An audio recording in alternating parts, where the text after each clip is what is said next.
ಈ ನಮ್ಮ ಸಂವಿಧಾನ ನಮಗೆಲ್ಲ ಹಲವಾರು ಹಕ್ಕುಗಳನ್ನು ಕೊಟ್ಟಿದೆ. ಅದರಲ್ಲಿ ಮತ ಚಲಾಯಿಸುವ ಹಕ್ಕು ಇದು 18 ವರ್ಷ ಮೇಲ್ಪಟ್ಟವರಿಗೆ ಈ ಹಕ್ಕು. ಇದರ ಮೂಲಕ ನಮ್ಮ ದೇಶಕ್ಕೆ ಉತ್ತಮವಾದ ಪ್ರತಿನಿಧಿಯನ್ನು ಆಯ್ಕೆ ಮಾಡೋದು. ಅದಕ್ಕಾಗಿ ತಪ್ಪದೇ ಮತ ಚಲಾಯಿಸೋಣ. ಹೌದು. 25 ವರ್ಷ ಮೇಲ್ಪಟ್ಟ ಪ್ರತಿಯೊಬ್ಬ ಪ್ರಜೆಗೂ ಚುನಾವಣೆಯಲ್ಲಿ ಭಾಗವಹಿಸೋದಕ್ಕೆ ರಾಜಕೀಯ ನ್ಯಾಯದಲ್ಲಿ ಅವಕಾಶ ಮಾಡಿಕೊಟ್ಟು, ಇದಲ್ಲದೆ ಆರ್ಥಿಕ ಮತ್ತು ಸಾಮಾಜಿಕ ನ್ಯಾಯ ಕೂಡ ಕೊಟ್ಟಿದೆ. ನೋಂದಣಿ ಮಾಡಿಸ್ಕೊಂಡಿದ್ಯಾ? ಇಲ್ಲನೇ ಮಾಡಿಸ್ಕೊಂಡಿಲ್ಲ. ಹೋಗಿ ಫಾರ್ಮ್ 6 ಅಂತ ಸಿಗುತ್ತೆ ತಾಲೂಕ್ ಆಫೀಸ್ಗಳಲ್ಲಿ, ಅದನ್ನ ತುಂಬಿ ಕೊಡು. ಅಥವಾ ನೀನೇ ಆನ್ಲೈನ್ ಅಲ್ಲಿ ರಿಜಿಸ್ಟ್ರೇಷನ್ ಮಾಡಿಸ್ಕೋಬಹುದು. ಅದು ವೆಬ್ಸೈಟ್ www.nvsp.in ಅಂತ ಇದೆ.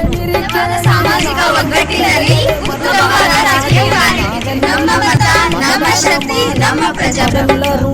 ಮತದಾನವೆಂಬುದು ಮಹತ್ವದ ವಿಷಯವು ತಿಳಿಯಬೇಕಿದೆ ನಾವೆಲ್ಲ.